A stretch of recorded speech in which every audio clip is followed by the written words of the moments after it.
The Legends of Abosco. Do Before Complain Episode 1. In the year 2025, Abo Senior High School was never the same again. The school was filled with stubborn students from every corner: Anyako, Akatsi, Aflao, Anloga, and Keta. They all came together and formed one big family in Abosco. A family full of laughter, trouble, and unforgettable stories. But among them was a name that carried fear and respect. Critical, the boy from Anyako. They said if you see Critical and don't greet him, your day will end in pain.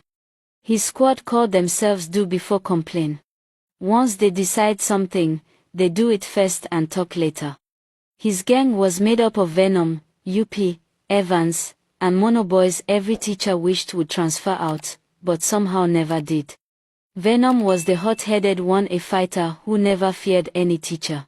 His biggest enemy was the housemaster, Mr. Badago. One Friday night during entertainment, the students were dancing wildly when Mr. Badago stormed into the hall shouting, "Everybody! Off the lights!" The music stopped, but Venom's temper didn't.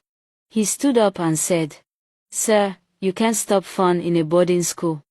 That night, the whole dorm knew something dangerous had begun between the two. UP, on the other hand, was a smooth talker. He loved girls and used his drawing skills to win their hearts. He would sketch the faces of first-year girls and whisper sweet words that made them smile.